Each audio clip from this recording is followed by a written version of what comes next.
Bien, mis queridos estudiantes, el día de hoy vamos a hablar de un hecho muy importante en nuestra historia, del oncenio de Augusto Bernardino Leguía, quien gobernó 11 años nuestro amado Perú, cometiendo una serie de actos que la historia lo catalogó como muy desastrosos.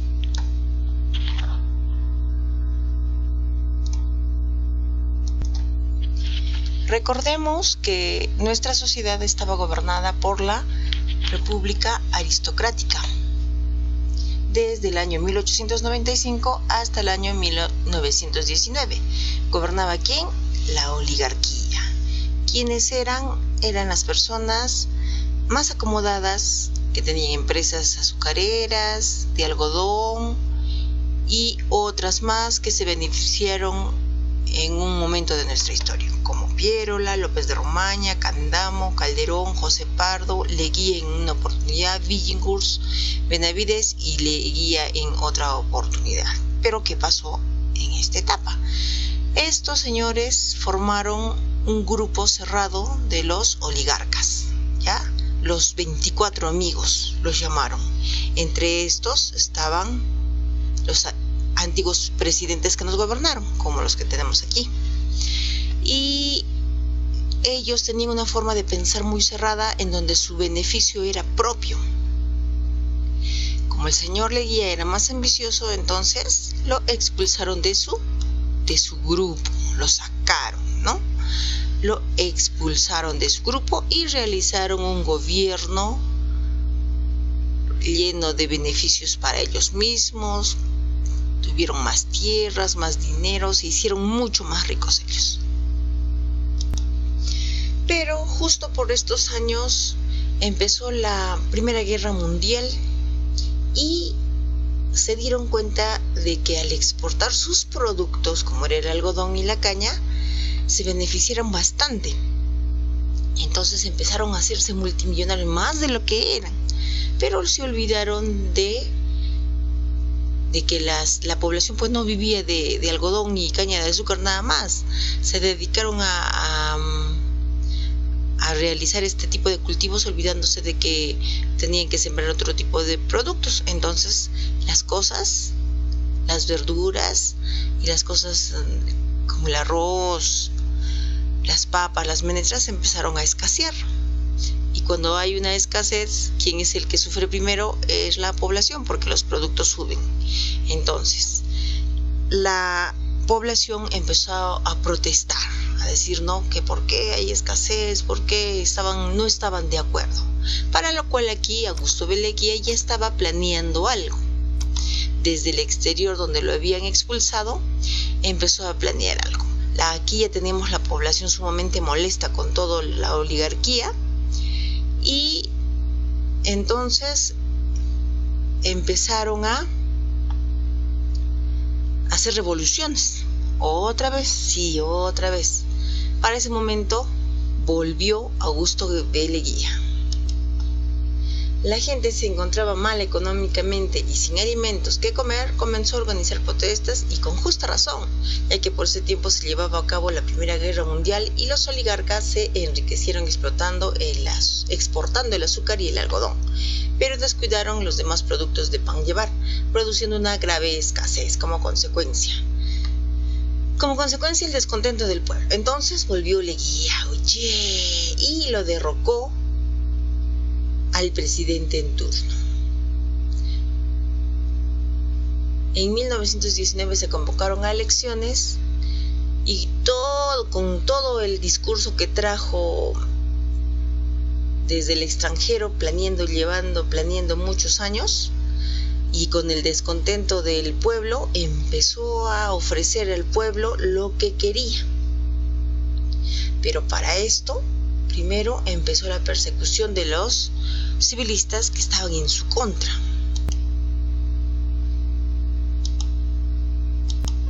En 1919 logró ganar las elecciones y los opositores al gobierno fueron perseguidos, presos, deportados y hasta fusilados. Destacaron entre los desterrados entonces el joven líder estudiantil Víctor Raúl Haya de la Torre, Otros opositores al gobierno, como los jóvenes periodistas José Carlos Mariátegui y César Falcó, fueron invitados a Europa, entre comillas invitados, en calidad de becados. Prácticamente los votó porque tenían una forma de pensar muy diferente a la que él tenía. Y como él se dio cuenta de eso, entonces dice que los invitó en calidad de becados, sospechoso, ¿verdad? Otros exiliados fueron el coronel Óscar R. Benavides, expresidente del Perú, Arturo Osores, Luis Fernando Cisneros y Víctor Andrés Belaúnde. Todos estos nombres te suenan un poquito, sí, ¿verdad? A la isla de San Lorenzo, frente al Callao. Fue habilitada como prisión pública donde se confinó a los opositores, sean estos profesionales, civiles, militares o estudiantes. La isla de Taquile, en el lago Titicaca, cumplió el mismo fin. O sea, habilitó muchos lugares como prisiones, y no era porque habían cometido ningún delito, sino porque estaban en contra de cómo iba a actuar este señor Leguía. Su primera acción, con un discurso muy bueno y promesas de mejoras para el pueblo, ganó las elecciones de 1919, y su primera acción fue cambiar la Constitución de 1867 por la de 1920, donde específicamente cambia el derecho de la reelección, sospechosamente. También el periodo de gobierno de un presidente que era de 4 años lo alargó a 5. ¿Con qué intención? Ahí está. En este periodo, en la Constitución de 1867, un presidente gobernaba 4 años y no podía ser reelegido. Sin embargo, aquí, en la de 1920, el presidente gobierna 5 años y podía volver a presentarse a la reelección. Bien, lo segundo que hizo fue embellecer Lima para lograr que Estados Unidos le preste dinero. Y sí, pues construyó parques, plazas, pistas, iglesias, colegios. Y logró grandes préstamos de Estados Unidos para hacer obras en Perú, como parques, plazas, museos, colegios, iglesias. La población estaba pues feliz, era el presidente que mejor trabajaba, ¿no es cierto? Porque se veía cambios en Lima. Pero Estados Unidos te puso una condición, que creara un banco que pudiera manejar Estados Unidos, es el Banco Central de Reserva. Con esa intención se creó el primer banco en Perú. Estados Unidos nos gobernaba. ¿Por qué? Porque ¿quién dirigía este banco? Pues Estados Unidos, para que los extranjeros que protejan sus inversiones, entre comillas, ¿no es cierto? Protejan sus inversiones. Después de modernizar Lima, se construyó el Banco Central de Reserva del Perú. ¿Quién lo manejaba? Los estadounidenses. A la vez que Estados Unidos solicita que sus empresas en Perú sean exoneradas de impuestos. Como generaba puestos de trabajo para miles de peruanos, se le concedió la exoneración. Claro, pues estaba en combinación con Augusto B. Leguía. Y se firmó el Pacto Laudo de París, donde se les regala las tierras de Estados Unidos. El pacto es el siguiente, dice: el documento más vergonzoso fue el Laudo de París, que se firmó con la International Petroleum Company en el Perú, el cual cede el subsuelo de La Brea y Pariñas a la empresa norteamericana, comprometiéndose a no cobrarle impuestos por 25 años y entregándole las tareas de explorar, explotar y craquear el petróleo por 50 años. Debido a este contrato, esta empresa cobraría protagonismo en la política peruana en los próximos años. Claro que sí. Tenía la International Company y en Cerro de Pasco las minas de cobre. Ambas empresas no pagaban impuestos porque la población era contratada ahí, y como la población estaba feliz, muy feliz, porque estaba trabajando en una mina, ganaban un montón de dinero, pues no había protestas. Qué buen plan, ¿verdad? Y funcionó, ¿eh? Bien, Leguía, al cambiar la Constitución y aprobar la reelección y que el presidente elegido gobierne 5 años, era para que se quedara en el poder, se perpetuara. Y para lograr esto tenía que tener contento al pueblo, que se conformaba de la siguiente manera: clase alta, clase media, clase baja. En la clase alta los oligarcas, en la clase media los profesionales y en la clase baja los campesinos e indígenas. Las personas de la clase baja, o sea los campesinos e indígenas, les solicitaban tierras, trabajo y les dio tierras y trabajo y estaban contentos. Las personas de la clase media, los profesionales, le pedían trabajo y buen sueldo, y también les dio trabajo y buen sueldo. Con todas las obras que realizó, él estaba feliz. Ellos estaban felices y no protestaban.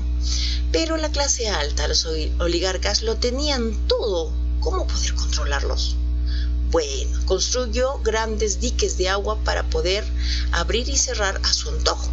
Y como los ricos tenían sus empresas de algodón y caña de azúcar, no les quedaba más que apoyar al presidente Leguía, porque si no lo hacían, les cerraba el caño y ya no tenían agua. Así tuvo el control de toda la población, de todas las clases sociales. ¿Te has dado cuenta? Bien inteligente Leguía, ¿verdad? Así pudo reelegirse hasta en 2 oportunidades. Ahora, preguntémonos, ¿cómo perdimos los territorios en la Amazonía?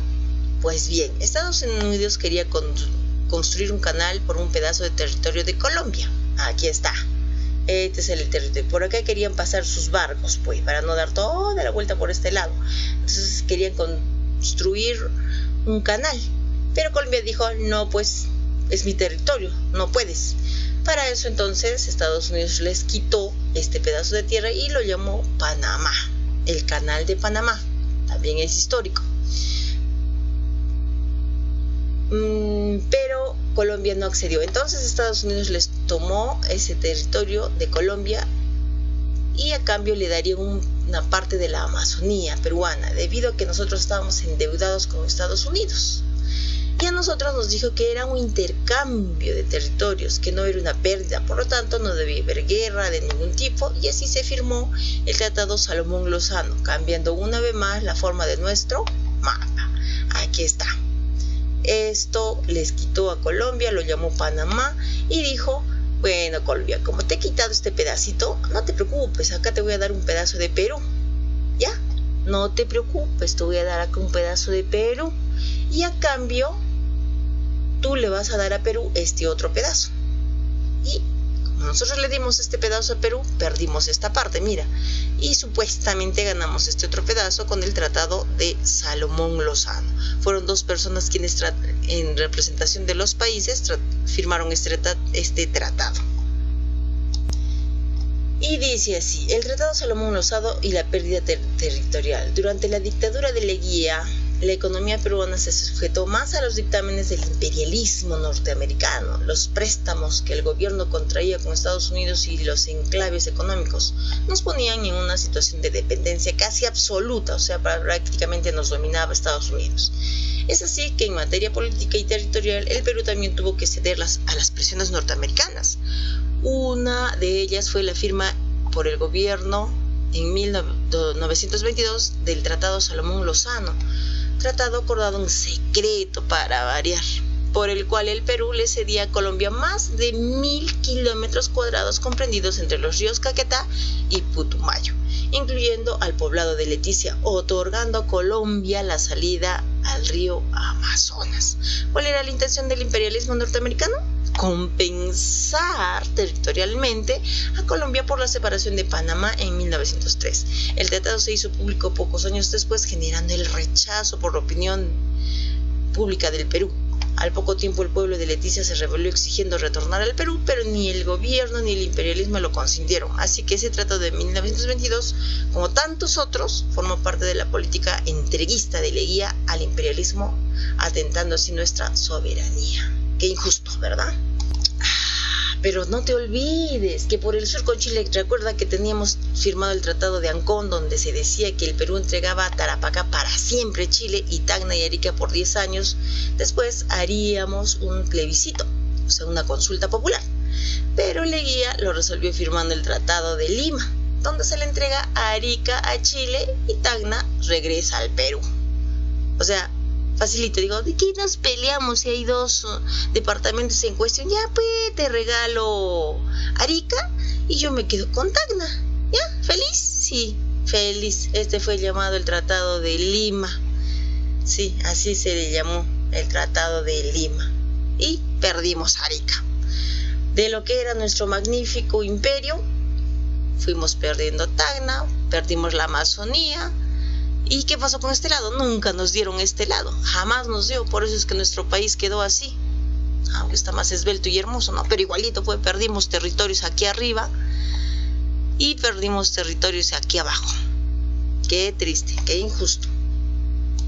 Pero dicen que no hay mal que dure 100 años. Entonces, pero Estados Unidos entra en crisis. ¿Sabes por qué? Porque aparece, Estados Unidos estaba peleando en la Primera Guerra Mundial. Y ya no hay más dinero para préstamos, por lo tanto ya no hay dinero para pagar a profesionales, ni satisfacer al pueblo. Los que trabajaban en las minas fueron despedidos, una crisis porque dependíamos de Estados Unidos.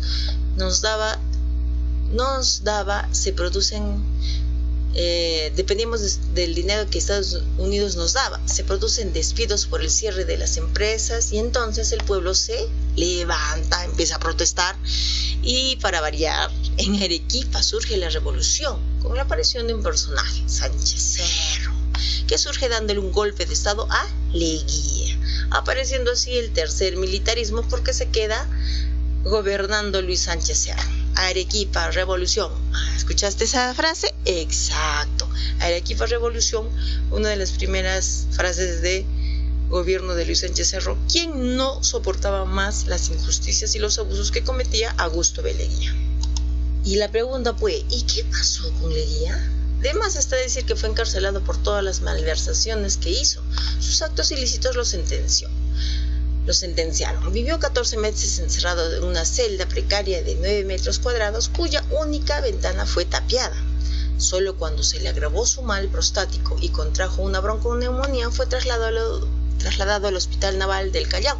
Allí falleció el 6 de febrero de 1966 y fue enterrado en el cementerio Baquijano.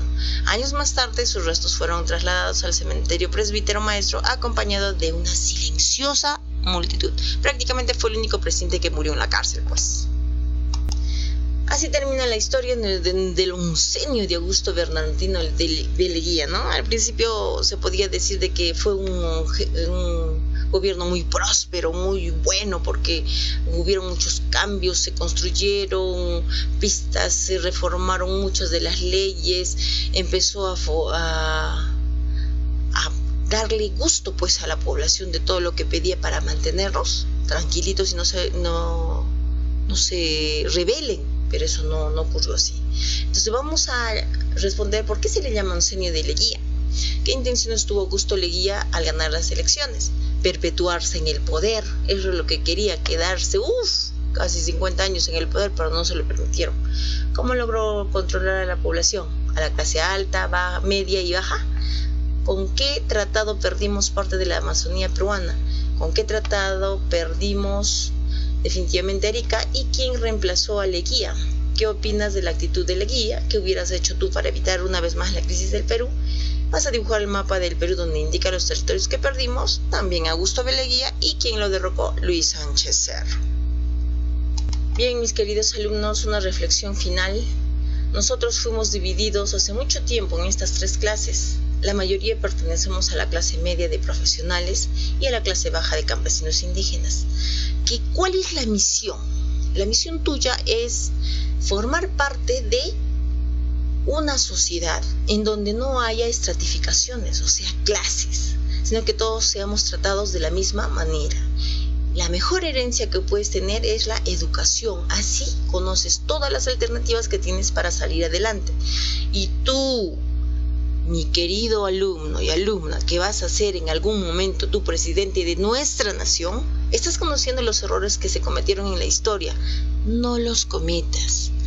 Piensa en la población, piensa en la bondad, piensa en la igualdad de las personas. ¿Recuerdas que dice la Constitución? Todos somos iguales. Pues que eso prevalezca. Yo sé que en mi clase va a haber algún congresista, algún presidente y necesitamos igualdad al fin. Por favor. El gobierno no es para enriquecerse uno mismo, así como lo ha demostrado la historia hasta el momento, sino para que todos alcancemos una justicia social. Espero que te haya gustado la lección. Nos vemos el día de mañana.